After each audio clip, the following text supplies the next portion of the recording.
Hello everyone, this is doctor Anjali. Welcome to my YouTube channel. आज की class में हम स्टार्ट करेंगे superposition of wave. What is the meaning of superposition?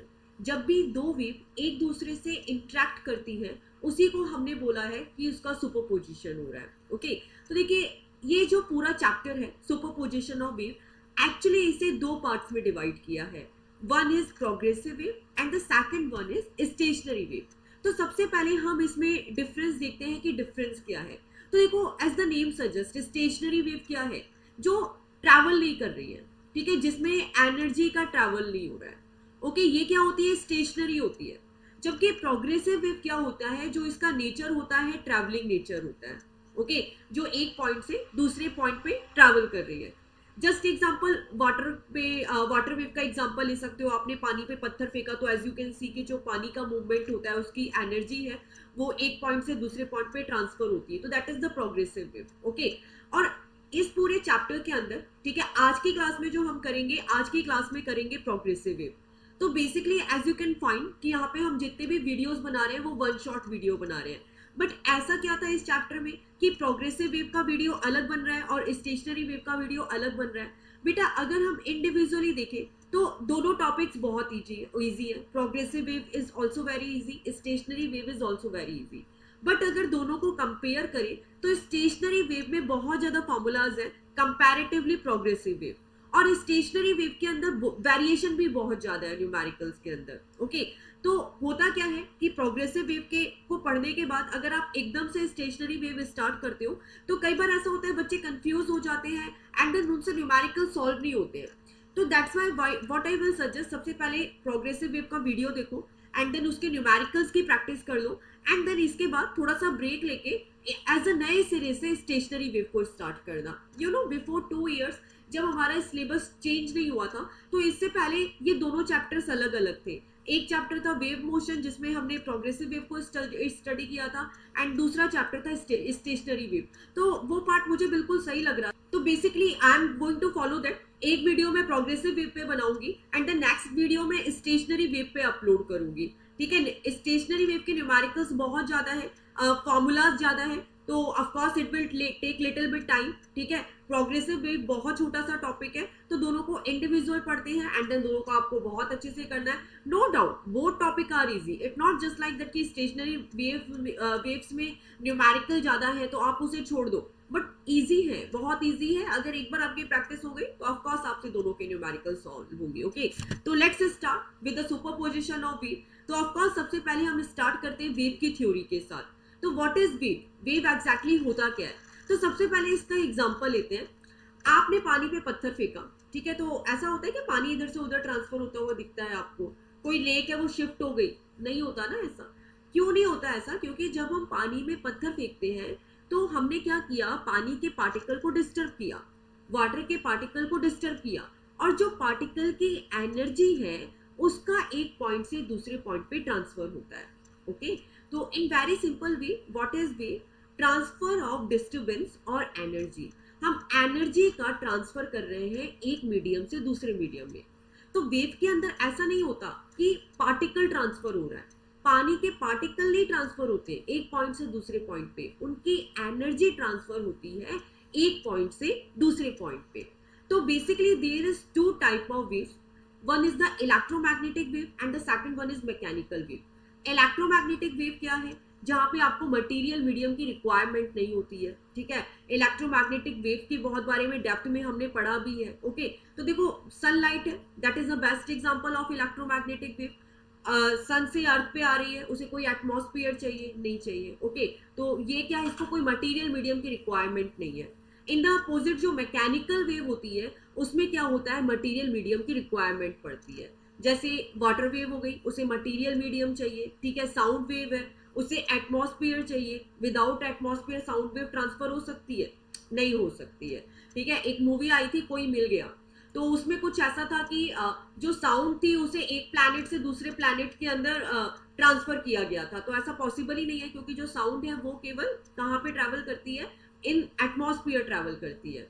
ठीक है, अब हमारे अर्थ के बाहर तो एटमॉस्फेयर ही नहीं है, तो साउंड वेव तो ट्रैवल हो ही नहीं सकती। ओके, तो आज की क्लास में जो हम स्टडी करेंगे वो बेसिकली मैकेनिकल वेव के बारे में स्टडी करेंगे। ओके, जहाँ पे मटेरियल मीडियम की रिक्वायरमेंट पड़ती है। और अगर हम मैकेनिकल वेव को भी देखें तो इसी के आगे हम इसको थोड़ा सा और यहाँ पे डेप्थ में जाएंगे। तो two types of waves is there, one is the longitudinal and the second is the transverse wave. Okay, अब देखते हैं, देखो दोनों में डिफरेंस क्या है। सबसे पहले जो वेव का प्रोपेगेशन हो रहा है हमें उसकी डायरेक्शन देखनी है। अब ऑफ कोर्स वेव किस डायरेक्शन में प्रोपेगेट हो सकती है, वो एक्स डायरेक्शन में भी प्रोपेगेट हो सकती है, वाई में भी हो सकती है, जेड में भी हो सकती है। तो मान लीजिए हमने यहाँ पे प्रोपेगेशन की जो डायरेक्शन है वो एक्स एक्सिस ले ली, चाहे लॉन्गिट्यूडनल हो चाहे ट्रांसवर्स हो।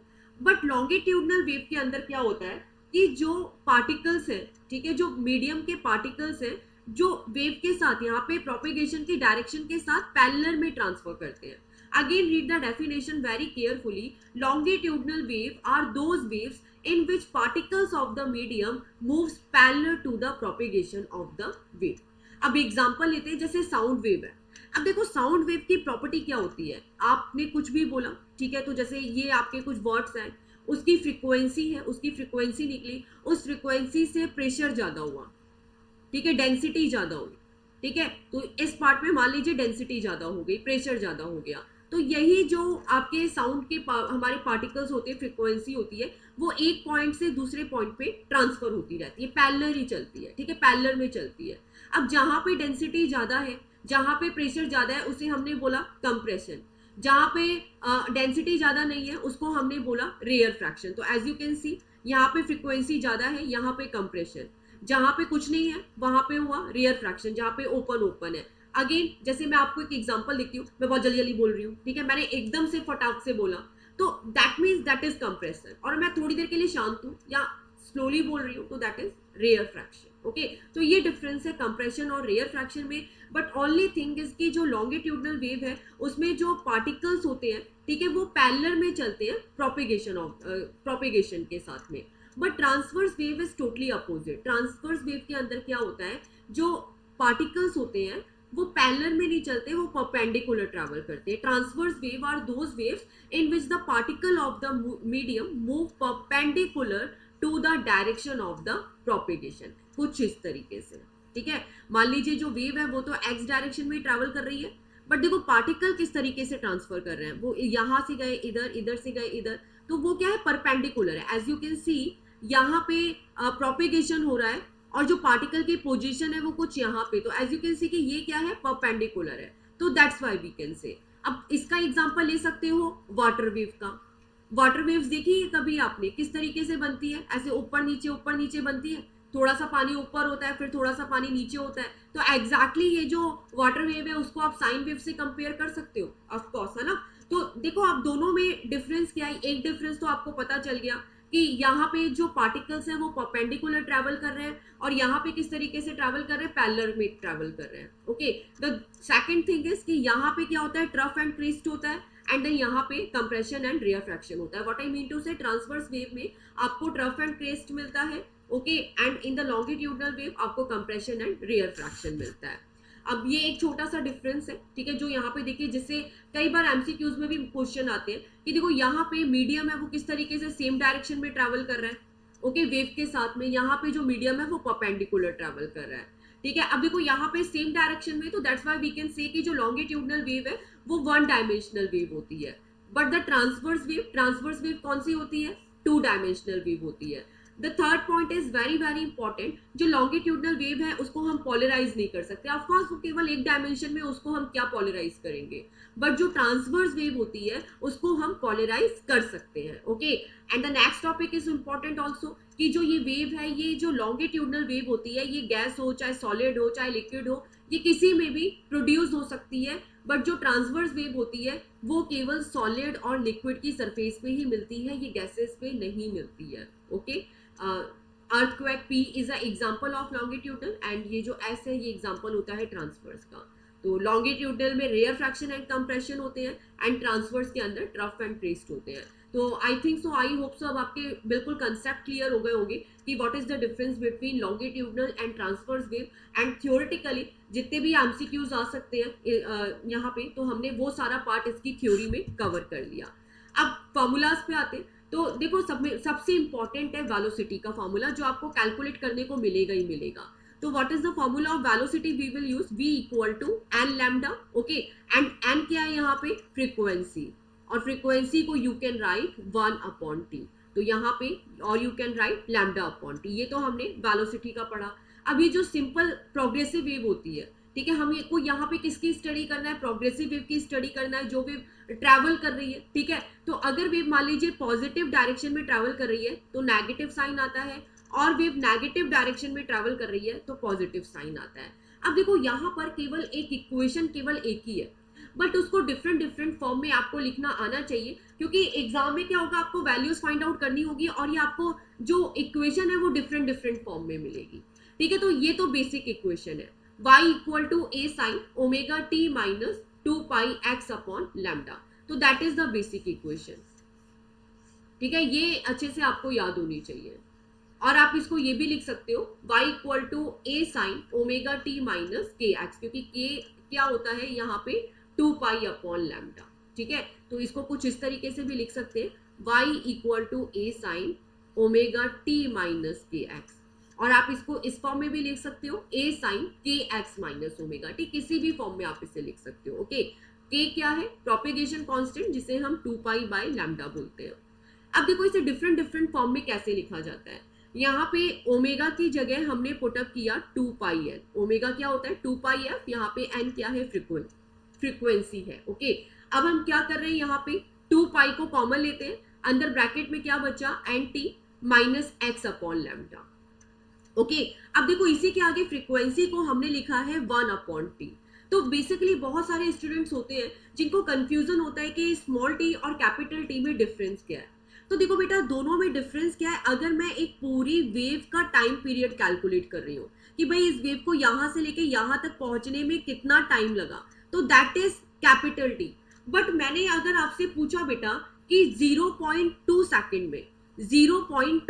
में वेव की क्या पोजीशन है, तो that is small T. Okay, तो कंप्लीट टाइम ड्यूरेशन के लिए हम कैपिटल टी का यूज करते हैं, और जो स्मॉल टी होता है वो एक पर्टिकुलर टाइम पीरियड के लिए होता है. किसके लिए होता है? एक पर्टिकुलर टाइम पीरियड के लिए. मान लीजिए कि आपको 5 सेकंड में कैलकुलेट करना है, 10 सेकंड में कैलकुलेट करना है, तो that is small T. And complete cycle is a full time period. Okay, तो इसी के लिए हमने यहाँ पे जो फ्रीक्वेंसी है उसको कैपिटल टी लिखा माइनस x/λ. तो बस आपको करना क्या है? न्यूमेरिकल्स में वैल्यूज को कंपेयर करना है. अब यहाँ पे फिर आगे चलते हैं, तो a sin 2π. अब देखो मैंने क्या किया, यहाँ पे लैम्डा का मल्टीप्लाई किया है और लैम्डा को डिवाइड किया है. इधर लैम्डा को मल्टीप्लाई कर दिया, इधर लैम्डा को डिवाइड कर दिया. अब मैंने क्या किया, यहाँ पे लैम्डा कॉमन ले लिया. तो इस इक्वेशन को देखिए तो ये कुछ इस तरीके से हो जाती है, a sin 2π/λ. 1/λ कॉमन लिया है, तो ये हुआ λt/t माइनस x. कुछ इस तरीके से मिला. डिस्टेंस अपॉन टाइम क्या होता है? वेलोसिटी. तो जो ये λ/t है इसी को v पुटअप कर दिया, तो हमारी इक्वेशन हो गई a sin 2π/λ vt minus x. Okay, तो now you can ask me कि मैम अब तो ये 4 फॉर्मूलेज हो गए, 5 फॉर्मूलेज हो गए, ये क्या हम इनको सबको याद रखना जरूरी है? तो आई विल सजेस्ट आप केवल क्या करो, केवल एक इक्वेशन याद करो और जिस अकॉर्डिंगली एग्जाम में हो आप वैल्यूज पुटअप करते जाना. ठीक है, अब आपको पता तो चल ही गया है करना क्या है. सबसे पहले मुझे ओमेगा को 2π पुटअप करना है, फिर 2π को कॉमन लेना है, फिर आगे इस फॉर्म में भी नहीं मिल रहा है तो फ्रीक्वेंसी को 1/t पुटअप करना है, और लैम्डा को बाहर निकालना है तो लैम्डा को मैं कॉमन ले लूंगी ऊपर नीचे मल्टीप्लाई करके. तो ये सब कुछ आपको आ चुका है. तो दैट्स बेटर कि केवल एक बार प्रोसेस देख लो कि किस प्रोसेस से इसको सॉल्व किया गया है, केवल उसे याद रखो एंड देन एग्जाम में उसे अकॉर्डिंगली सॉल्व कर देना. बिकॉज ऑफ स्टेशनरी वेव के भी बहुत फॉर्मूलेज आएंगे, तो ऑफकोर्स यहाँ पे बेटर केवल एक इक्वेशन याद रखो, y equal to a sin omega t minus 2πx/λ, और you can write kx minus omega t. किसी भी फॉर्म में हम लिख सकते हैं. ओके, तो ये हमने डिस्कस किया जब हमारी वेव किस डायरेक्शन में ट्रैवल कर रही है, पॉजिटिव x डायरेक्शन में ट्रैवल कर रही है. मान लीजिए अगर आपकी वेव नेगेटिव एक्स डायरेक्शन में ट्रेवल कर रही है तो यहाँ पे पॉजिटिव साइन हो जाता है, दोनों अपोजिट चलते हैं। पॉजिटिव में नेगेटिव का साइन आता है और नेगेटिव में ट्रेवल कर रही है तो पॉजिटिव का साइन आता है। ओके, अब देखो एक बहुत इंपॉर्टेंट रिलेशन है यहाँ पे फेज डिफरेंस और पाथ डिफरेंस में। तो फेज डिफरेंस है, इसको फाई से या डेल से डिनोट करते हैं और इसका फॉर्मूला होता है 2 pi upon lambda del x. तो ये जो डेल है यहाँ पे, ये जो यहाँ पे है, इसको चाहे फाई से भी डिनोट करो, दैट इज फेज डिफरेंस, और डेल एक्स है वो क्या है, पाथ डिफरेंस है। क्लियर है? अब इसी में बेस्ड हम न्यूमेरिकल स्टार्ट करते हैं। Differentiate property of the transverse and longitudinal wave is that, देखो यहाँ पे क्या है, अभी हम लोगों ने डिफरेंस देखा था इसके अंदर। तो जो ट्रांसवर्स वेव है, both part waves carry energy, no, क्योंकि जो यहाँ पे, हाँ सॉरी, ये जो ट्रांसवर्स वेव है, लॉन्गिट्यूडनल वेव है, दोनों की दोनों एनर्जी कैरी करती हैं। Okay, particles of the medium oscillate, दोनों के दोनों पार्टिकल ऑसिलेट होते हैं। Longitudinal wave can not be polarised. तो देखो जो लॉन्गिट्यूडनल वेव होती है उसे हम पॉलराइज नहीं कर सकते। ओके, क्योंकि वो केवल वन डायमेंशनल है। हमने स्टडी किया था ना कि जो लॉन्गिट्यूडनल वेव होती है वो केवल एक ही डायमेंशन में ट्रैवल करती है, जिसमें क्या होता है, केवल कंप्रेशन एंड रेयर फ्रैक्शन। जबकि जो यहाँ पे आपको ट्रांसवर्स वेव मिलती है वो 2D के अंदर होती है, तो उसे हम पॉलराइज कर सकते हैं, बट लॉन्गिट्यूडनल वेव को पॉलराइज नहीं कर सकते। तो that means C option is right. The D option is both wave pass through solid. Of course दोनों वेव्स हैं वो सॉलिड में पास होती है। The next question is the particle of the medium vibrate in direction parallel to the direction of the propagation. तो देखो simple सा question है कि जो पार्टिकल्स के मीडियम के पार्टिकल्स होते हैं वो डायरेक्शन ऑफ प्रोपिगेशन के पैरेलल वाइब्रेट होते हैं। तो that means this kind of wave is called longitudinal wave. Transverse wave में क्या होता है, परपेंडिकुलरली प्रोपिगेट करती है वो, तो that's why. Okay, the progressive wave with double periodicity motion wave. तो देखो यहाँ पे डबल पीरियोडिसिटी का मीनिंग क्या होता है। ओके, तो देखो एक बार हम पीरियोडिसिटी में क्या देखते हैं, पीरियोडिसिटी का मतलब ये होता है कि वो एक पर्टिकुलर टाइम ड्यूरेशन के बाद रिपीट हो रही है। M I right? बट अगर वो टाइम के साथ साथ स्पेस में भी रिपीट होती है, अगर वो एक टाइम ड्यूरेशन के बाद अपनी पोजीशन को रिपीट करती है तो that is the periodic motion. But वो टाइम के साथ साथ स्पेस में भी अपनी पोजीशन को रिपीट कर रही है, तो that is the double periodicity. Okay, तो देखो प्रोग्रेसिव वेव क्या होती है, form of the wave repeat itself and travel equal distance in equal interval of time. तो that means A option is totally right, क्योंकि इक्वल डिस्टेंस में ये जो इक्वल टाइम के साथ इक्वल डिस्टेंस कवर कर रही है, और इसके साथ साथ this is a kind of wave जहां पे ये खुद को भी रिपीट कर रही है। ओके, तो that means it is the double periodic wave. Repetition at equal distance, तो ये तो 1D में भी हो सकता है, इसके लिए डबल पीरियोडिसिटी की जरूरत नहीं है।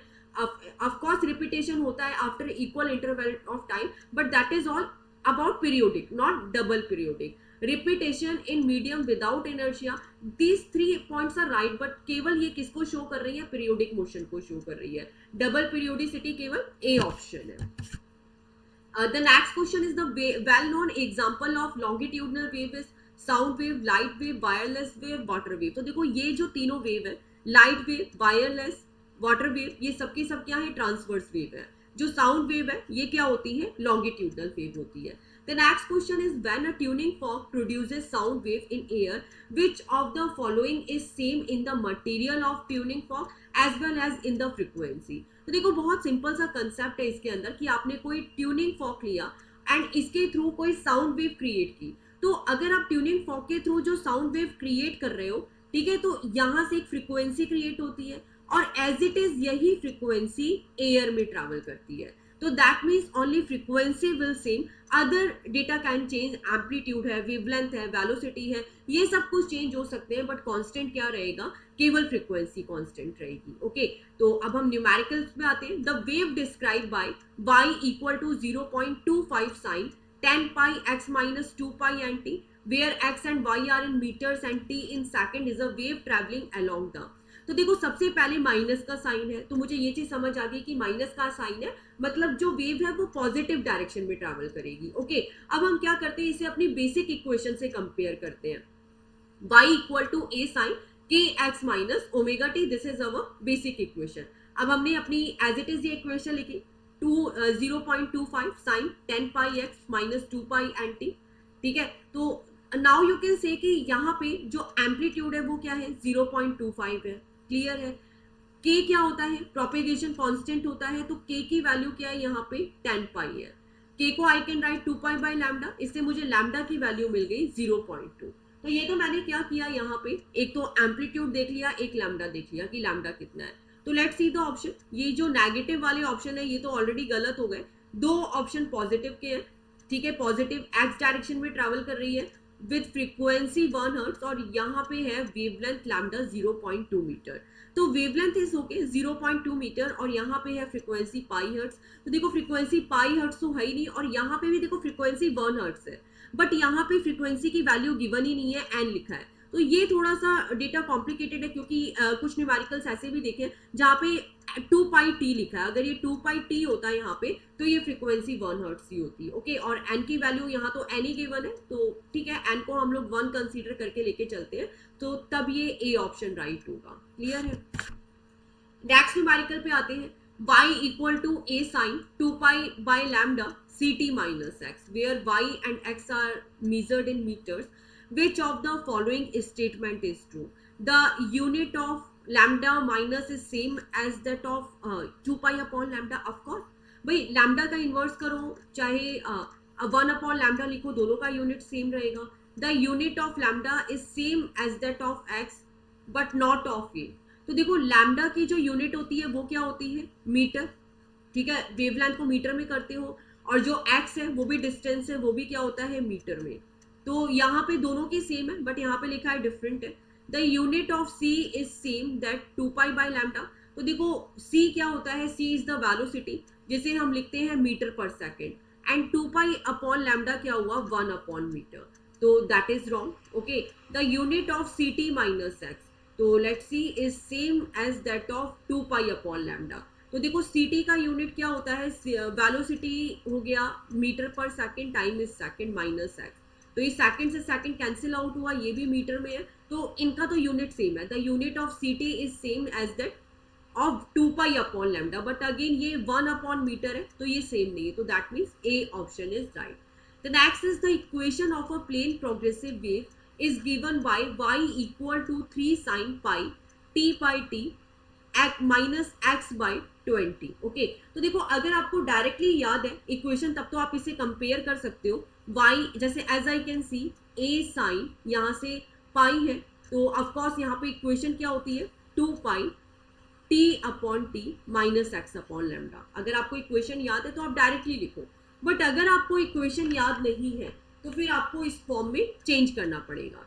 किस तरीके से, जैसे हमारी बेसिक इक्वेशन थी a sine omega t minus 2 pi x upon lambda, हमने ओमेगा को लिखा 2 pi f t minus 2 pi x upon lambda, 2 pi common ले लिया, अंदर क्या बचा t upon T minus x upon lambda.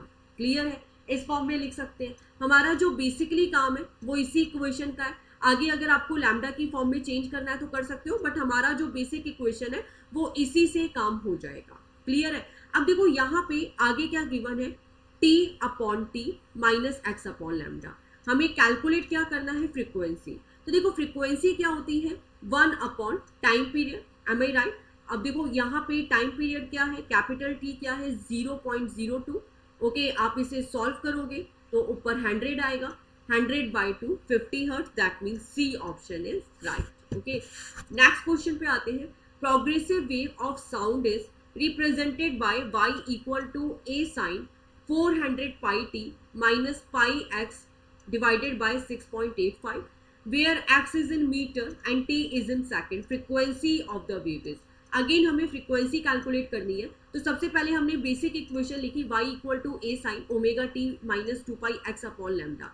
अब हम यहाँ पे देखो कंपेयर करते हैं, तो देखो यहाँ पे क्या होता है omega t, a sine omega t, the equation is this ना। अगर आपने इस इक्वेशन को एज इट इज लिखा y equal to a sine omega t minus k x, यही होती है इक्वेशन। तो देखो ओमेगा क्या हो गया यहाँ पे, ओमेगा क्या हो गया, और you can right 2 pi x upon lambda. तो एज यू कैन सी यहाँ पे ओमेगा की वैल्यू क्या है 400 पाई, इससे आपको फ्रीक्वेंसी मिल जाएगी। ओमेगा को I can write 2 pi F, 2 pi F कितना हो गया 400 पाई, और फ्रीक्वेंसी को आई कैन राइट 200। कैसे, क्योंकि 400 पाई डिवाइडेड बाई 2 पाई, तो ये हुआ 200 पाई। बाकी कुछ कैलकुलेट नहीं करना था, आप 2 पाई बाय लैम्डा लिखो चाहे के लिखो, one and the same thing. Okay, next question में आते हैं, if the equation of transverse wave is y equal to 5 sine 2 pi t upon T minus, ये कैपिटल टी होगा, minus x upon lambda, where distance is in centimetre and time is in second, the wavelength of the wave is. तो basic equation हम यही लेके चलेंगे, a sine 2 pi t upon capital T minus x upon lambda. तो now you can सी यहाँ पे lambda की जगह हमें क्या कैलकुलेट करना है, वेवलेंथ। तो लैम्डा की जगह क्या है 40, तो लैम्डा की वैल्यू क्या मिल गई 40 सेंटीमीटर। ओके, नेक्स्ट क्वेश्चन पे आते हैं, the equation of the wave travelling in a string can be written as y equal to 3 cos pi 100 t minus x, its wavelength is. तो देखो साइन की जगह कॉस में लिखा है, that is totally fine. Wave कुछ इस तरीके से स्टार्ट होगी, साइन इस तरीके से होती है और कॉस इस तरीके से होती है। साइन 0 पे 0, 1 पे 1, कॉस 0 पे 1, ठीक है, सॉरी, साइन 0 पे क्या होता है 0, 1 पे क्या होता है 1, कॉस 0 पे क्या होता है 1 और 1 पे क्या होता है 0। ओके, कुछ इस तरीके से अपोजिट होता है। अब देखो आगे चलते हैं, इक्वेशन देखते हैं अपनी, y equal to 3 cos pi 100 t minus x. हमें अगेन वेवलेंथ कैलकुलेट करनी है, हम बेसिक इक्वेशन से कंपेयर करेंगे a cos omega t minus 2 pi x upon lambda. तो देखो यहाँ पे अगर हम यहाँ पे कंपेयर करें लैम्डा की जगह क्या है, तो सिंपल सी बात है, जो ये हम x का पैरामीटर्स हैं, जो x के साथ कंपोनेंट्स हैं, उनको कंपेयर करते हैं। यहाँ पे x का कंपोनेंट क्या है 2 पाई बाय लैम्डा, यहाँ पे x का कंपोनेंट क्या है पाई, दोनों को कंपेयर किया तो यहाँ से आपको लैम्डा क्या मिला 2 सेंटीमीटर। तो इस तरीके से सिंपल कंपेयर भी कर सकते हो। अगर कई बार होता है देखने में कंफ्यूजन होता है, तो एक और इक्वेशन ही तो लिखनी है, इक्वेशन करो, कंपेयर करो and then you can get your answer. तो यहाँ से लैम्डा मिला 2 सेंटीमीटर।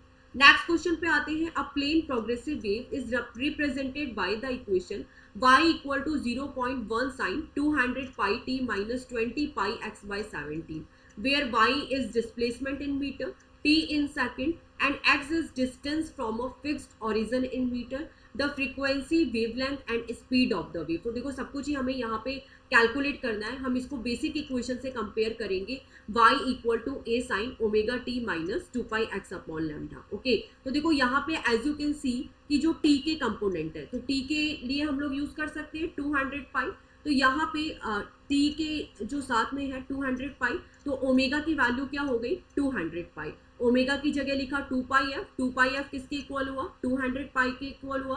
फ्रीक्वेंसी क्या मिल गई, क्या करोगे 200 पाई में से 2 पाई का डिवाइड किया तो हमें फ्रीक्वेंसी मिली 100 हर्ट्ज। इसके बाद आते हैं लैम्डा कैलकुलेट करते हैं। तो देखो कंपेयर करते हैं ऐसे, ये जो 2 पाई बाय लैम्डा है एक्स के साथ में है, इसको कंपेयर करते हैं 20 पाई बाय 17 से। मैं डायरेक्टली कैलकुलेट नहीं कर रही क्योंकि कई बार बच्चे इसमें बहुत कंफ्यूज हो जाते हैं, कुछ भी ऊपर नीचे वैल्यूज मल्टीप्लाई हो जाती है तो आंसर गलत आ जाता है। तो आई विल ऑलवेज सजेस्ट कि केवल इस तरीके से इक्वेशन लिख लो। ओके, जैसे यहाँ पे x का कंपोनेंट है 2 pi upon lambda basic equation में, और यहाँ पे जो हमारे पास क्वेश्चन में इक्वेशन है उसके अंदर x के साथ में है 20 पाई बाय 17, तो मैं दोनों को इक्वेट कर रही हूँ। Okay, I will not put the value directly कि ये होगी। ओके, तो 2 pi by lambda equal to 20 pi by 17। Okay, तो अब जो कैंसिल आउट हो रहा है कैंसिल आउट करो, यहाँ से पाई कैंसिल आउट हुआ, इधर 10 गया, इधर लैम्डा गया, तो 17 बाय 10 1.7 मीटर। तो लैम्डा की वैल्यू कितनी मिली 1.7 मीटर। तो मुझे क्या चाहिए था, फ्रीक्वेंसी चाहिए थी, वेवलेंथ चाहिए थी। अब लास्ट में बचा मुझे स्पीड कैलकुलेट करना है। तो स्पीड का फॉर्मूला आपको याद होना चाहिए, दैट इज एन लैम्डा, और ये स्पीड है ऑफकोर्स ये बार बार कैलकुलेट करने को आएगी। तो एन क्या है फ्रीक्वेंसी, यहाँ पे ओमेगा की जगह you can take it 2 pi n, क्योंकि नॉर्मली हम फ्रीक्वेंसी को अभी तक एफ लिखते थे बट हर जगह अभी फ्रीक्वेंसी को एन से डिनोट किया है। तो जो एन की वैल्यू है दैट इज 100 हर्ट्ज, लैम्डा की वैल्यू है 1.7 मीटर, तो हमें कितना मिल गया 170 मीटर पर सेकेंड। तो let's see which option is right. The frequency is 100 hertz, lambda is 1.7 metre and the velocity is 170 meter per second, that means A option is right. The next question is the equation of progressive wave is y equal to a sin 2 pi bracket में nt minus x upon 5, the ratio of maximum particle velocity to the wave velocity। तो बहुत अच्छा question है कि अभी तक आप लोगों ने क्या किया, वेव वेलोसिटी तो कंपेयर कर लिया, वेव वेलोसिटी क्या होती है एन लैम्डा। ओके, हमारी बेसिक इक्वेशन क्या हो गई, A sine 2 pi okay omega t minus x upon lambda. तो यहाँ से यू कैन सी कि लैम्डा है वो कितना है 5 है, तो v equal to n lambda. Okay, तो व्हाट वी कैन राइट 5 है। तो ये तो हमें वेव वेलोसिटी मिल गई। But particle maximum particle velocity क्या होती है, that is equal to 2 pi n a. आप इस पूरी इक्वेशन को डिफरेंशिएट करोगे तो आपको यही मिलेगा 2 pi n A. And what I will suggest कि इसके लिए इस चैप्टर के लिए आप मैक्सिमम पार्टिकल वेलोसिटी याद करके रख लो 2 pi n A. Because of differentiation में गलती करोगे टाइम इतना मिलेगा नहीं, तो मैक्सिमम पार्टिकल वेलोसिटी क्या हो जाएगी प्रोग्रेसिव वेव के लिए 2 पाई एन ए। ओके, तो maximum particle velocity to the wave velocity दोनों को क्या किया, डिवाइड किया, 2 पाई एन ए को 5 एन से एन कैंसिल आउट हुआ, क्या मिला 2 पाई ए अपॉन 5। मैक्सिमम पार्टिकल वेलोसिटी क्या होता है, हम इसको डिफरेंशिएट, वेलोसिटी क्या होती है डिस्टेंस अपॉन टाइम। हमारे पास y की इक्वेशन है तो हमें dy बाई dt को सॉल्व करना है, इसी को डिस्टेंस लेना है। वेलोसिटी का फॉर्मूला यही होता है डिस्टेंस अपॉन टाइम, तो हम इसको डिफरेंशिएट करते हैं dy बाई dt में। तो हम पूरा डिफरेंशिएट नहीं करेंगे, we will directly write 2 pi n a. Okay, next question पे आते हैं। The equation of the progressive wave is equal to the y equal to 3 sine pi bracket में t by 3 minus x by 5 plus 5 by 4 where x and y are in meter and time is in second, which of the following is correct। Okay, तो हमें देखना है कि इसमें कौन सा option correct है। तो हम सब कुछ ही चूज कैलकुलेट करते हैं, हम वेलोसिटी भी कैलकुलेट करते हैं, एम्पलीट्यूड भी कैलकुलेट करेंगे, फ्रीक्वेंसी भी कैलकुलेट करेंगे और वेवलेंथ को भी कैलकुलेट करेंगे। तो ये हमारी बेसिक इक्वेशन है ए sine omega t minus 2 pi x upon lambda. तो देखो एज इट इज यही इक्वेशन है, 3 साइन ओके पाई को मल्टीप्लाई कर दिया हमने, पाई को क्या किया अंदर मल्टीप्लाई कर दिया, तो ये हो गई 3 sine pi T by 3 minus pi x by 5 plus pi by 4। तो यहाँ तक तो ये हो गया omega t minus 2 pi x upon lambda, और जो ये पाई बाई 4 है ये फेज डिफरेंस है। क्लियर है। तो अब देखो सबसे पहले एम्पलीट्यूड दिख गया कि एम्पलीट्यूड कितना है 3 है। इसके बाद ओमेगा की वैल्यू क्या है, टाइम का कंपोनेंट ओमेगा है, यहाँ से ओमेगा मिल गया पाई बाई 3। फ्रीक्वेंसी क्या हो जाएगी, ओमेगा होता है 2 पाई है, तो फ्रीक्वेंसी हो गई ओमेगा अपॉन 2 पाई। तो यहाँ पे फ्रीक्वेंसी कैलकुलेट करने के लिए ठीक है पाई बाई 3 के अंदर 2 पाई का डिवाइड कर देंगे। क्लियर है। यहाँ पे फ्रीक्वेंसी क्या है ओमेगा अपॉन 2 पाई, ओमेगा क्या है पाई बाई 3 और 2 पाई का डिवाइड किया, तो ये पाई से पाई कैंसिल आउट हुआ, फ्रीक्वेंसी कितनी मिली 1/6 हर्ट्ज। इसी के बाद हम लैम्डा भी कैलकुलेट कर लेते हैं। तो यहाँ पे अगर हम देखते हैं 2 पाई बाई लैम्डा एक्स का कंपोनेंट, तो 2 बाई लैम्डा को हम किससे कंपेयर करेंगे पाई बाई 5 से, तो 2 पाई बाई लैम्डा किसके इक्वल हुआ पाई बाई 5 के। तो यहाँ से you can say pi cancel out हुआ, ओके 5 2 10, तो लैम्डा की वैल्यू क्या मिली हमें 10 मिली। Okay, in the same way अगर हम वेव वेलोसिटी कैलकुलेट करते हैं तो that is n lambda, frequency क्या है एन होती है, तो एन की जगह पुटअप किया 1/6, लैम्डा की जगह पुटअप किया 10/6, तो दैट मीन्स 5/3। कितना मिला वेलोसिटी 1.6 मीटर पर सेकेंड। तो लेट्स चेक वेलोसिटी कितनी है यहाँ पे 1.5 मीटर पर सेकेंड, नो 1.6 नियर बाय आएगी। एम्पलीट्यूड क्या है 3 है, yes amplitude is 3, but amplitude 3 centimetre है, बट यहाँ पे सारा डेटा मीटर में है, तो दिस इज रॉन्ग क्योंकि एम्पलीट्यूड क्या है 3 मीटर है। Frequency is 0.2 hertz, 1/6 6 2 no, frequency is 0.1 है, तो frequency is also wrong.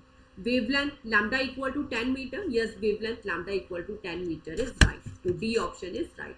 Next question पे देखते हैं, a wave in a string has an amplitude of 2 centimetre. कोई वेव है स्ट्रिंग में जिसका एम्पलीट्यूड 2 सेंटीमीटर है, तो ऑफकोर्स इसे मीटर में कन्वर्ट करेंगे, कितना हुआ 0.02 मीटर।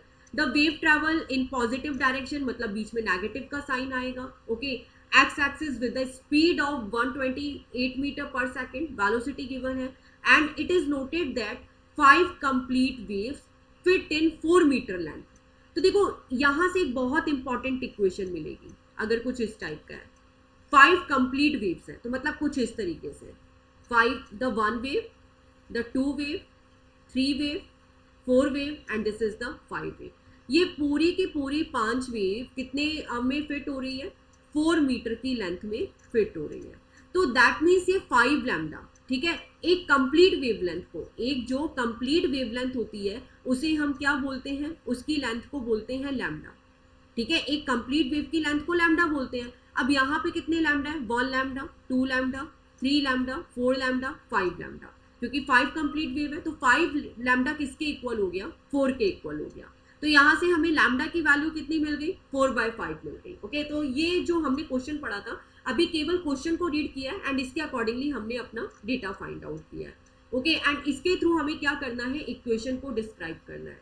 तो ऑफकोर्स y का फॉर्मूला क्या होता है, a साइन के x minus omega t. Okay, इस तरीके से, क्योंकि x पहले, y equal to a sine के x minus omega t. K की जगह हम लोग पुटअप कर सकते हैं 2π/λ, और we can put y equal to a sine, no space, first I will erase this, just a minute, तो I can get the space and write the equation. Okay, तो यहाँ पे इक्वेशन लिखते हैं स्पेस में। Now I am going to write the equation, y equal to a sine के x minus omega t, क्योंकि चारों ऑप्शन में k पहले, तो इसको k की फॉर्म में लिखा। अब 1 बाय 1 इसे सॉल्व करते हैं। तो सबसे पहले एम्पलीट्यूड 2 सेंटीमीटर है, एम्पलीट्यूड की जगह पुटअप किया 0.02, साइन k की जगह क्या आएगा, 2π/λ। ओके, तो सबसे पहले इसको सॉल्व करते हैं 2π/λ को। तो 2π/λ, लैम्डा की जगह रखा 4/5, पाई की जगह रखा 3.14, 2 से 4 कैंसिल हो गया, 2 आया तो नीचे 2 रह गया। इसको आगे सॉल्व करेंगे तो हमें मिलेगा 15.70 डिवाइडेड बाय 2, हमें क्या मिला 7.85। तो k की जगह पुटअप किया 7.85 एक्स माइनस ओमेगा टी। तो देखो ओमेगा क्या होगा, ओमेगा कैसे कैलकुलेट करेंगे, ओमेगा कैलकुलेट करेंगे 2πn से, 2πf से, बट हमारे पास फ्रीक्वेंसी नहीं है। तो देखो फ्रीक्वेंसी को कैलकुलेट करने के लिए क्या करेंगे, हम यहाँ पे वेलोसिटी के फॉर्मूले की हेल्प लेंगे। अब मुझे कैसे पता चलेगा कि मुझे वेलोसिटी वाले फॉर्मूले की हेल्प लेनी है, क्योंकि यहाँ पे क्वेश्चन में वेलोसिटी गिवन है, इसीलिए कोई ऑप्शन ही नहीं है, और 3-4 ही तो फॉर्मूलाज है इसके अंदर। भाई जो प्रोग्रेसिव वेव है उसमें मैक्सिमम 3 से 4 फॉर्मूलाज है। तो v का फॉर्मूला क्या हुआ, n लैम्डा, तो फ्रीक्वेंसी क्या हो गई, n इक्वल टू v/λ। तो मेरे पास v भी है और मेरे पास लैम्डा भी है। ओके, लैम्डा की वैल्यू पुटअप करी 4/5, v की वैल्यू पुटअप करी 128, मुझे क्या मिला 160 हर्ट्ज। और ओमेगा क्या होता है 2πn, 2πf, तो 2 मल्टीप्लाई बाय 3.14 एंड फ्रीक्वेंसी की जगह पुटअप किया 160, हमें क्या मिल गया 1005। तो ये हो गया ओमेगा टी, 1005t। ओके, तो इस तरीके से ही आपको सॉल्व करना है, बट कंफ्यूज नहीं होना है। अब देखो दिमाग ऐसे लगाओ, ओमेगा की वैल्यू है, ओमेगा हो गया 2πf, अब फ्रीक्वेंसी चाहिए तो फ्रीक्वेंसी के लिए हो गया v equal to n lambda. तो पीछे से स्टार्ट करो तब आपको अपने आप समझ आएगा। ओके, तो let's see which option is right, that means D option is right. यहाँ पे ये 7.85x माइनस 1005t, तो दैट मीन्स ये ऑप्शन सही है। नेक्स्ट क्वेश्चन पे आते हैं, the rope shown at an instant is carrying a wave traveling towards right, okay, created by a source vibrating at a frequency and consider the following statement। that is a very very important questions। मैंने कई बार देखा है इस type के questions को repeat होते हुए, because of अगर आप ये क्वेश्चन सॉल्व करोगे तो आपके यहाँ पे बहुत सारे फंडामेंटल भी क्लियर हो जाएंगे। मे भी हो सकता है थोड़ा सा डिफिकल्ट लगे, बट अगेन इस क्वेश्चन को 2 से 3 बार सॉल्व कर लेना। ओके, तो लेट्स स्टार्ट। सबसे पहले लिखा है कि the speed of the wave is 4n into ab। तो हम इसे सॉल्व करना स्टार्ट करते हैं। तो देखो वेलोसिटी क्या होती है, n into लैम्डा। ओके, यही होती है n into लैम्डा। तो देखो यहाँ पे फ्रीक्वेंसी को तो हम लेते हैं केवल n, अब लैम्डा को सॉल्व करते हैं। अब लैम्डा क्या होता है, यहाँ पे लैम्डा क्या होता है, एक पूरी वेव की लेंथ। तो देखो ये क्या हो गया, यहाँ पे अगर आप देखोगे ये λ/4, ये λ/4, ये λ/4, ये λ/4, ऐसे ही होता है पूरी वेव लेंथ। अगर यहाँ पे ये जो पूरी वेव है, पूरी वेव लैम्डा है, ठीक है, ये पूरे जो वेव की लेंथ है दैट इज लैम्डा।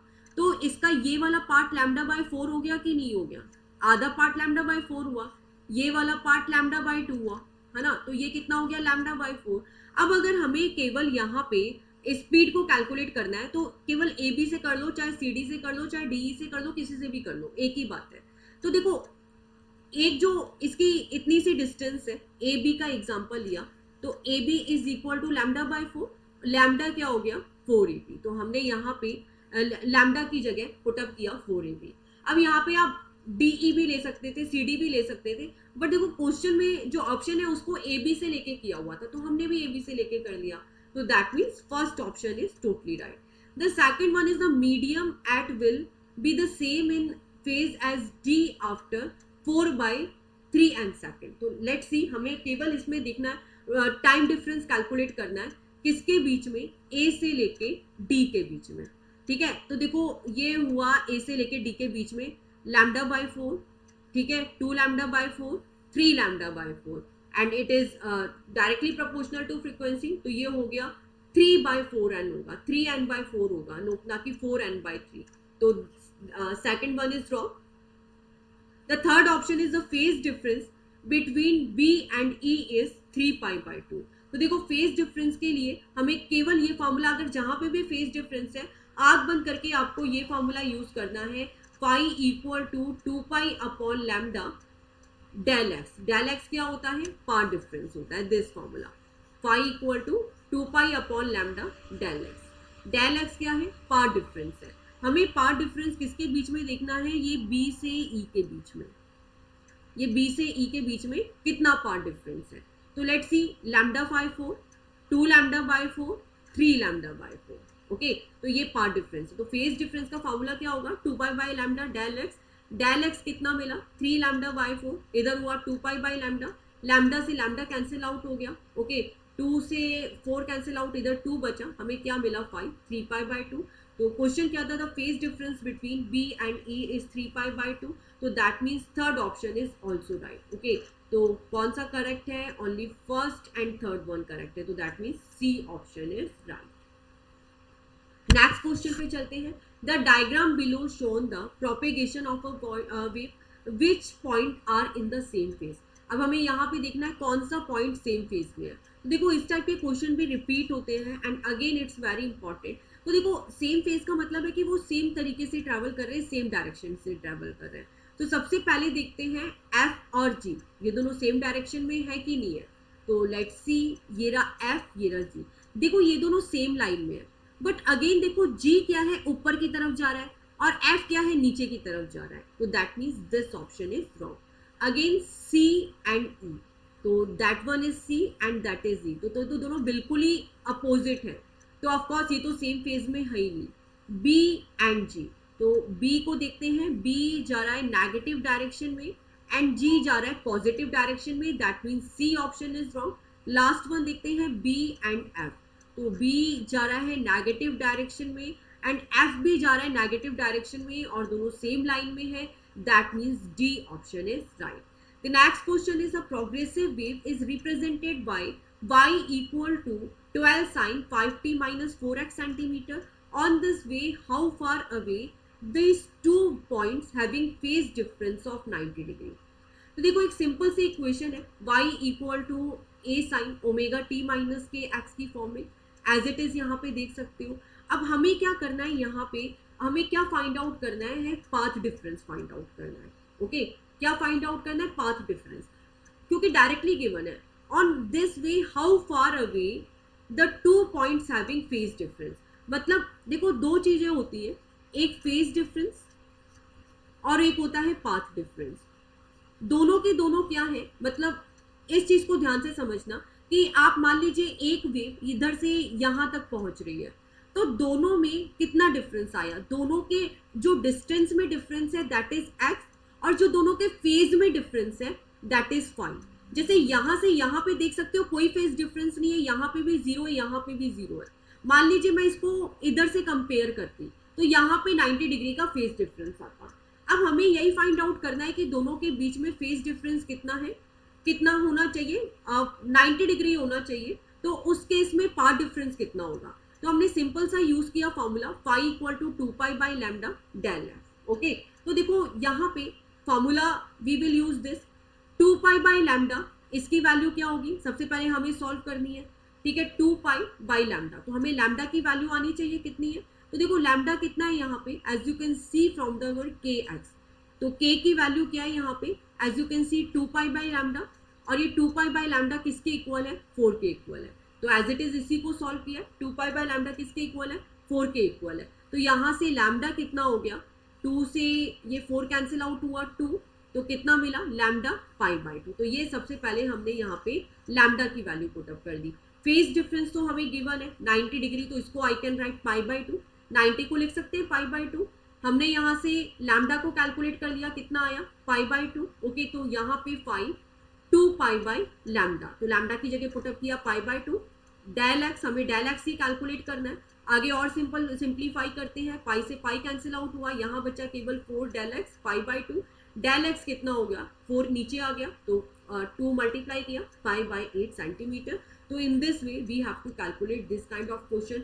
अगेन ये जो these both question are very very important. As you can see कि ये तो 2016 में ही आया है और इस टाइप का क्वेश्चन भी क्या है, रिपीट होता है। अगेन अब ये हमने बेसिक किया था, ये तो जो हमने बिल्कुल बेसिक देखा था, जो वेव्स का बेसिक होता है, जिसके अंदर हमने बेसिक देखा लॉन्गिट्यूडनल वेव का, हमने बेसिक देखा ट्रांसवर्स वेव का, और दोनों एक दूसरे से किस तरीके से इंट्रैक्शन होता है और उसकी इक्वेशन को हम किस तरीके से लिखते हैं। जो बेसिक प्रोग्रेसिव वेव है उसकी इक्वेशन को हमने देखा किस तरीके से लिखा जाता है। अब हम अपने सेकंड टॉपिक में आते हैं कि इनका सुपरपोजिशन कैसे होता है। तो देखिए सुपरपोजिशन का मीनिंग ही यही होता है, जब दो वेव इंटरेक्ट करती हैं एक दूसरे के साथ में, उसको हम कहते हैं superposition. When two waves interact with each other called superposition. Okay, अब देखिए अगर दोनों वेव सेम फेज में है, दोनों वेव सेम फेज में है, एज यू कैन सी यहाँ पे ये भी 0 से स्टार्ट हो रही है, ये भी 0 से स्टार्ट हो रही है, तो आंख बंद करके सिंपल सा फॉर्मूला यूज करना है y equal to y1 plus y2। तो देखो यहाँ पे y1 की वैल्यू है 3, इसका एम्पलीट्यूड 3 है, इसका 5 है, दोनों को ऐड कर दोगे 8। और अगर दोनों वेव अपोजिट फेज में है, मान लीजिए ये 0 से स्टार्ट हो रही है और ये -1 से स्टार्ट हो रही है, तो बिल्कुल अपोजिट फेज हो गया, तो हमारा जो रिजल्टेंट है वो क्या होगा, y equal to y1 plus y2। जो हमें रिजल्टेंट मिलेगा, यहाँ पे दोनों वेव हो क्या रहा है, दोनों वेव इंटरेक्ट कर रही है, यहाँ पे सेम फेज में इंटरेक्ट कर रही है और यहाँ पे अपोजिट फेज में इंटरेक्ट कर रही है। सेम फेज में इंटरेक्ट करेंगी तो एम्पलीट्यूड ऐड हो जाएगा और कुछ एम्पलीट्यूड इस तरीके का मिलेगा, 5 + 3 8। ओके, यहाँ पे दोनों वेव क्या होगी, इंटरेक्ट होगी, अपोजिट फेज में है, तो सब्ट्रैक्शन हो जाएगा, +5 माइनस का 3 तो प्लस का 2, तो ये कुछ इस तरीके से प्लस का 2 मिलेगा। तो इस तरीके से हमें रिजल्टेंट मिलता है। ओके, अब ये आया कैसे, देखो इसका बेसिक फॉर्मूला ये है। अगर हम इसकी बेसिक इक्वेशन देखें, जब भी दो वेव इंटरेक्ट करती है तो जो उसका एम्पलीट्यूड है हमें क्या मिलता है, that is a1 square plus a2 square plus 2 a1 a2 cos theta. अब मान लीजिए कि यहाँ पे फेज डिफरेंस है ही नहीं, ठीक है, दोनों में क्या है, एक वेव है वो भी 0 से स्टार्ट हो रही है, दूसरी भी 0 से स्टार्ट हो रही है, तो 0 - 0 0 हो गया, cos 0 क्या हो गया, 1 हो गया। तो हमें इक्वेशन क्या मिली, a1 square plus a2 square plus 2a1 a2। Okay, जब यहाँ पे फेज डिफरेंस क्या है, 0 है, तो थीटा क्या हो गया, 0, ठीक है, cos 0 क्या मिला, 1। तो in this case now you can say a1 square plus a2 square plus 2a1 a2, ये किसका फॉर्मूला हो गया, a1 प्लस a2 का होल स्क्वायर। अंडर रूट हटाओगे तो आपको क्या मिलेगा, a1 प्लस a2। क्लियर है, तो इस तरीके से आंसर आया था a1 प्लस a2। बट मान लीजिए अगर दोनों वेव अपोजिट फेज में है, दोनों वेव अपोजिट फेज में है, तो यहाँ पे क्या मिल जाती है, वैल्यू माइनस में आ जाती है, तो ये हो जाता है -2a1 a2। तो इससे जो रिजल्टेंट है वो क्या मिल जाता है, y equal to a1 minus a2। तो देखिए इन वेरी सिंपल, अगर दोनों वेव सेम फेज में है तो आप यूज कर लो a1 प्लस a2, बिल्कुल अपोजिट फेज में है तो यूज कर लो y equal to a1 minus a2। Okay, but अगर कोई उनके बीच में एंगल है तो आपको यही वाला फॉर्मूला यूज करना है, y equal to under root a1 square plus a2 square plus 2a1 a2 cos theta. अब आते हैं हम इंटेंसिटी। तो देखो इंटेंसिटी का फॉर्मूला याद करने के लिए केवल इतना सा कंसेप्ट याद करो कि जो इंटेंसिटी है वो एम्पलीट्यूड की कंपैरेटिवली डबल होती है। अगर आपने एम्पलीट्यूड डबल किया तो इंटेंसिटी 4 टाइम्स हो जाएगी, अगर आपने एम्पलीट्यूड 4 टाइम्स किया तो इंटेंसिटी 16 टाइम हो जाएगी। इंटेंसिटी का फॉर्मूला क्या होता है, a स्क्वायर, ठीक है। एंड द सेकंड कंसेप्ट इस तरीके से याद करो कि इंटेंसिटी की वैल्यू एम्पलीट्यूड से तो ज्यादा ही मिलेगी। Okay, and in very simple way we can write जो मैक्सिमम इंटेंसिटी होती है, जिस तरीके से हमने यहाँ पे सॉल्व किया था एम्पलीट्यूड को, इन दिस वे मैक्सिमम इंटेंसिटी कब मिलेगी आपको, जब आपका एम्पलीट्यूड मैक्सिमम होगा। और आपका एम्पलीट्यूड मैक्सिमम कब होगा, जब आप दोनों के एम्पलीट्यूड को ऐड करोगे, ठीक है। बेसिकली यहाँ पे दो वेव्स ही है, दो वेव का इंट्रैक्शन हो रहा है, तो इसलिए यहाँ पे हो गया a1 plus a2 whole square, क्योंकि i क्या होता है, a square. In the same way अगर मिनिमम चाहिए तो क्या होगा, आपको मिनिमम कब मिलेगी एम्पलीट्यूड की वैल्यू, जब आप दोनों को सब्ट्रैक्ट करोगे तो ये हो जाएगा a1 माइनस a2 का होल स्क्वायर। तो ये कुछ फॉर्मूलाज थे जो जब दो वेव्स इंटरेक्ट करती हैं उस पे बेस्ड हमने फॉर्मूलाज देखे, अब उसी पे बेस्ड हम न्यूमेरिकल करते हैं। Two waves are represented by y1 equal to a sin omega t plus pi by 6 and y2 equal to a cos omega t। तो देखो बहुत सिंपल है, यहाँ पे साइन है इधर कॉस है, तो सबसे पहले इसको हमें साइन की फॉर्म में बदलना पड़ेगा। तो ये हो जाएगा a sine omega t plus pi bye 2। Sine pi by 2 क्या होता है, sine omega pi by 2 plus theta क्या होता है, कॉस थीटा, तो इसलिए यहाँ पे हमने पाई बाय 2 प्लस थीटा कर दिया। ओके, तो ये सबसे पहले फर्स्ट इक्वेशन ली y1 equal to a sine omega t plus pi by 6 and second equation ली a cos ओमेगा t थी, बट हमने उसे साइन की फॉर्म में चेंज कर दिया। तो हमारी इक्वेशन क्या मिली, a sine omega t plus pi bye 2। अब हम रिजल्टेंट निकालना है एम्पलीट्यूड का, कि जो एम्पलीट्यूड है उसका रिजल्टेंट क्या हो रहा है, तो हम बेसिक फॉर्मूला यूज करेंगे a1 square plus a2 square plus 2 a1 a2 cos theta. तो देखो a1 की जगह हमने यूज किया a स्क्वायर, a2 की जगह यूज किया a square plus 2 a1 a2, तो a स्क्वायर हो गया 2a स्क्वायर। अब यहाँ पे इन वेरी सिंपल, यहाँ पे cos 90 है, पाई बाय 2 90 है, यहाँ पे पाई बाय 6 है, तो कितना है 30 है, तो 90 माइनस 30 कितना मिला, cos 60। ओके, cos 60 की वैल्यू क्या होती है 1/2, तो ये 1/2 अगर पुटअप करते हो तो 2 से 2 कैंसिल आउट हुआ, आपको मिला क्या under root 2a square plus a square, तो कितना हो गया अंडर रूट 3a। तो that means C option is right. Next question solve करते हैं। Two waves represented by the following equation are travelling in the same medium, y1 equal to 5 sin 2 pi 70t minus 0.25x and the next one is y2 equal to 10 sin 2 pi 150t minus 0.50x, the intensity I1 by I2। तो देखो intensity तो क्या होती है, amplitude के square के equal होती है, हमें रेशियो चाहिए I1 क्या हो गया A1 का स्क्वायर, I2 हो गया A2 का स्क्वायर। तो A1 क्या है 5 स्क्वायर इज 25, A2 क्या है 10 स्क्वायर, तो ये हो गया 100, 25/100, हमें आंसर क्या मिला 1/4। Okay, next question, the superposition take place between two waves of frequency f and amplitude a, the total intensity is directly proportional. तो देखो मैक्सिमम एम्पलीट्यूड कब मिलेगा, जब हम दोनों को ऐड करेंगे, यहाँ पे एम्पलीट्यूड a है तो 2a हो गया, और जो इंटेंसिटी है that is amplitude square 2a square, तो 4a स्क्वायर, तो ये हो गया हमारा answer 4a square. Next question पे चलते हैं। Waves from two different sources overlap near a particular point, the amplitude and the frequency of two waves are same. तो देखो हम यहाँ पे जो भी दो पॉइंट यूज कर रहे थे वेव्स के अंदर, तो यहाँ पे दोनों का एम्पलीट्यूड बिल्कुल सेम है, फ्रीक्वेंसी बिल्कुल सेम है, क्वेश्चन में गिवन है। द रेशियो ऑफ इंटेंसिटी, हमें दोनों का इंटेंसिटी का रेशियो निकालना है when the two waves arrive in the phase two that when they arrive 90 degree out of phase. तो क्लियर है। अब देखो दो वेव किस तरीके से इंटरेक्ट कर रही हैं, उनका एम्पलीट्यूड हमें किस तरीके से कंसीडर करना है, हमें इंटेंसिटी उस तरीके से कैलकुलेट करनी है जब उनका एम्पलीट्यूड, मतलब यहाँ पे देखो एक वेव ट्रैवल कर रही है और इधर दूसरी वेव ट्रैवल कर रही है, तो दोनों का एम्पलीट्यूड सेम फेज में है, ठीक है। मतलब मान लो ये वेव इससे तभी इंटरेक्ट करेगी जब यहाँ पे ये वेव इधर तभी आएगी जब दोनों सेम फेज में होंगे, एंड द सेकेंड इज कि जब दोनों वेव किस तरीके से है, डिफरेंट फेज में है। मान लीजिए एक 0 से स्टार्ट हो रही है तो दूसरी 1 से स्टार्ट हो रही है, ठीक है। तो हम यहाँ पे एम्पलीट्यूड सॉल्व करते हैं। जब सेम एम्पलीट्यूड है यहाँ पे, तो रिजल्टेंट क्या होगा under root a square, amplitude तो सेम है, under root a square plus 2 a1 a2 की जगह यही यूज किया। अब सेम एम्पलीट्यूड है तो cos थीटा कितना हो गया 0, क्योंकि 5/1 भाई cos थीटा क्या होगा, थीटा इक्वल टू θ1 माइनस θ2। अगर दोनों का एम्पलीट्यूड सेम है, मान लो इसका भी 90 है इसका भी 90 है, तो थीटा 0 हो गया तो cos 0 हो गया। cos 0 की वैल्यू क्या होगी 1, तो ये क्या हो गया a square plus a square 2a square plus 2a square, तो अंडर रूट 4a स्क्वायर। तो अगर मान लीजिए आपका सेम एम्पलीट्यूड है तो आपको रिजल्टेंट क्या मिल रहा है 4a स्क्वायर, ठीक है। आपका जो मैक्सिमम यहाँ पे एम्पलीट्यूड क्या मिलेगा under root 4a square. In the same way अब यहाँ पे सेम के अंदर इंटेंसिटी क्या हो जाएगी, क्योंकि इंटेंसिटी का ही रेशियो निकालना है, इंटेंसिटी क्या होती है, एम्पलीट्यूड के स्क्वायर के इक्वल, तो ये है √4a²।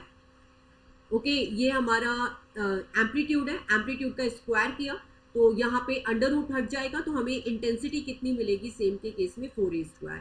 अब जब डिफरेंट है तो ये हुआ a² प्लस a²। अगेन अगर ये पूरी टर्म डिफरेंट है, आउट ऑफ फेज है, तो थीटा कॉस मिलेगा 90, कॉस 90 क्या होगा 0, तो ये वाली पूरी टर्म क्या हो गई 0। तो हमें आंसर क्या मिला, √a² plus a² 0 √2a²। Okay, तो इस केस में जब एम्पलीट्यूड डिफरेंट फेज में है, ठीक है, और डिफरेंट फेज में भी कितना है, इसमें क्लियरली गिवन है कि 90 डिग्री का फेज डिफरेंस है, 90 डिग्री आउट ऑफ फेज है, और कॉस 90 की वैल्यू क्या होती है 0 होती है, तो यहाँ पे भी आ गया 0 √2a²। डिफरेंट के केस में क्या मिल गई हमें इंटेंसिटी 2a²। हमें सेम टू डिफरेंट का रेशियो निकालना है, तो 4a² डिवाइडेड बाय 2a² हमें क्या मिला 2/1। नेक्स्ट क्वेश्चन पे आते हैं, consider 10 identical sources of sound all giving the same frequency but having phase angle which are random. If the average intensity of each source is I naught, the average of resultant intensity I due to all 10 sources. तो of course वो अगर एक source की I not है तो बहुत simple सा question था, 10 सोर्स की कितनी हो जाएगी 10 सोर्स की 10 I नॉट, तो that means B option is right. Next question, equation of two progressive wave at a certain point in a medium are given by y1 equal to a sin omega t plus 5/1 and y2 equal to a sin omega t plus 5/2. If amplitude and time period of resultant wave formed by the superposition of these two waves is same, okay, as the both the waves them phi1 and phi2. तो देखो question में क्या given है कि ठीक है दोनों की इक्वेशन गिवन है, आपको फाइंड आउट करना है phi1 plus minus phi2, but उसके लिए आपको ये बोला हुआ है कि यहाँ पे जो a1 है और a2 है, a1 है और a2 है वो दोनों सेम है, तो दोनों को हम एक कंसीडर कर लेते हैं। ओके, और इसके बाद ये भी गिवन है कि जो रिजल्टेंट मिल रहा है वो भी सेम है, जो रिजल्टेंट का एम्पलीट्यूड है वो भी सेम है, तो जो हमारा यहाँ पे रिजल्टेंट आएगा वो भी हमें क्या मिलेगा a मिलेगा। तो हमारी इक्वेशन क्या होती है, y इक्वल टू, यही इक्वेशन होती है y equal to √a1² plus a2² plus 2a1 a2 cos theta. तो यहाँ पे y की जगह भी a आएगा, सबके एम्पलीट्यूड a ही है, √a1 की जगह भी a आएगा, तो ये हो गया √a² plus a² plus 2a1 a2 है, तो ये हो गया 2a² cos 5 को हम यहाँ पे phi1 माइनस phi2 एज्यूम करते हैं, ठीक है, बाद में इसको phi1 माइनस phi2 कर देंगे। आगे सॉल्व करते हैं, ये अंडर रूट को हटाते हैं, स्क्वायर करते हैं, तो ये हो गया a² plus 2a² plus 2a² cos 5। अब देखो 2a² इधर गया LHS की साइड, तो हमें क्या मिला -a² 2a² cos 5, a² से a² कैंसिल आउट हुआ, cos 5 की वैल्यू क्या आई -1/2, cos की वैल्यू हमें -1/2 का मिलती है cos 120 पे, और 120 को we can write 2π/3, that means B option is right. Next question, the amplitude of wave represented by displacement equation. तो ये एक इक्वेशन है y equal to 1/√a sin omega t plus minus 1/√b cos omega t। तो हमें इसका क्या निकालना है, एम्पलीट्यूड निकालना है। एम्पलीट्यूड का फॉर्मूला क्या होगा, देखो एक साइन है एक कॉस है, तो मतलब दोनों डिफरेंट फेज में है, तो इसका फॉर्मूला क्या हो जाएगा √a1² प्लस a2², क्योंकि जो ये plus 2a1 a2 cos theta वाली टर्म है, तो दोनों के बीच में 90 डिग्री का फेज डिफरेंस है, ये टर्म तो हो गई 0, तो हमें रिजल्टेंट एम्पलीट्यूड क्या मिलेगा a equal to √a1² plus a2², यही मिलेगा। a1 की जगह हमने पुटअप किया 1/√a, a2 की जगह पुटअप किया 1/√b। ओके, दोनों का स्क्वायर किया एज इट इज। अब यहाँ पे अगर स्क्वायर हटाते हैं, ठीक है, यहाँ पे इसको सॉल्व करते हैं, तो ये हो जाएगा 1/√a में a, और ये हो गया 1/b। एलसीएम लिया a b, क्या मिला ऊपर a प्लस b, तो that means D option is right. Okay, तो देखो cos ओमेगा t है, cos ओमेगा t को लिख सकते हैं ना sin 90 प्लस थीटा, तो that's why I am saying यहाँ पे 90 डिग्री का फेज डिफरेंस है। नेक्स्ट क्वेश्चन पे आते हैं, two waves of same frequency have amplitude 5 centimetre and 3 centimetre, these waves are made to superimpose in the same direction the ratio of maximum intensity to minimum intensity. तो देखो हमें maximum to minimum intensity find out करना है. जो intensity होती है वो amplitude के स्क्वायर होती है, बट मैक्सिमम इंटेंसिटी कितनी हो गई a1 प्लस a2 और मिनिमम इंटेंसिटी कितनी हो गई a1 माइनस a2. तो एम्पलीट्यूड 5 एंड 3 है, तो 5 प्लस 3 को प्लस किया, 5 माइनस 3 को माइनस किया, स्क्वायर लगाया, 5 प्लस 3 8, 5 माइनस 3 2, होल स्क्वायर किया, तो ये हो गया 16/1. ओके, नेक्स्ट क्वेश्चन पे आते हैं. If two interfering wave have intensity in the ratio of 9/1, तो हमें मैक्सिमम टू मिनिमम एम्पलीट्यूड को कैलकुलेट करना है. तो देखो हमें इंटेंसिटी से एम्पलीट्यूड का रिलेशन पता है कितना होता है. I1/I2 कितना हुआ, a1 square upon a2 square. हमें केवल इतना पता है एम्पलीट्यूड का स्क्वायर का कितना हो गया 9/1. I1/I2 कितना हो गया 9/1. अब इससे a1/a2 कितना मिल गया, यहाँ पे स्क्वायर हटाओगे इधर अंडर रूट आ जाएगा, तो 9 का अंडर रूट कितना हुआ 3/1. तो a1/a2 है हमारे पास, कितना है a1/a2 है, कितना है 3/1. हमें क्या चाहिए, मैक्सिमम टू मिनिमम एम्पलीट्यूड चाहिए. तो मैक्सिमम एम्पलीट्यूड कितना हो जाएगा a1 प्लस a2, तो 3 + 1 4. मिनिमम कितना हो जाएगा a1 माइनस a2 2. तो मैक्सिमम टू मिनिमम कितना हुआ 4/2. तो that means B option is right. Okay, next question पे आते हैं. Two periodic waves of intensities I1 and I2 pass through a region at the same time in the same direction, the sum of maximum and minimum intensity. तो देखो हमें यहाँ पे maximum to minimum intensity calculate करनी है, तो of course उसके लिए आपको मैक्सिमम टू मिनिमम इंटेंसिटी का फॉर्मूला आना चाहिए. मैक्सिमम इंटेंसिटी क्या होगी, a का स्क्वायर. तो यहाँ पे हमने सिंप्लीफाई किया इसे, I1 plus I2 plus 2 under root I1 I2. In the same way minimum intensity का फॉर्मूला होगा I1 plus I2 minus 2 under root I1 I2. तो मैक्सिमम टू मिनिमम इंटेंसिटी का आपको फॉर्मूला याद होना चाहिए. तो मैक्सिमम टू मिनिमम करोगे, ये कैंसिल आउट हो जाएंगे, इनको प्लस करोगे, बचेगा क्या 2I1 प्लस I2. तो that question is very very important. एक बार इसकी प्रैक्टिस कर लेना अच्छे से. तो ये आज की क्लास में हमने एक टॉपिक कंप्लीट किया. अपना चैप्टर जो सुपरपोजिशन ऑफ वेव है उसका जो टॉपिक लिया था प्रोग्रेसिव वेव, इसको अच्छे से कंप्लीट किया. जितने न्यूमेरिकल में वेरिएशन आ सकते थे हर टाइप के न्यूमेरिकल की यहाँ पे प्रैक्टिस कर ली है. एंड डैम श्योर इससे बाहर कोई न्यूमेरिकल आने वाला नहीं है. मिलते हैं नेक्स्ट टॉपिक के साथ. Thanks for watching and please click to subscribe. Bye all.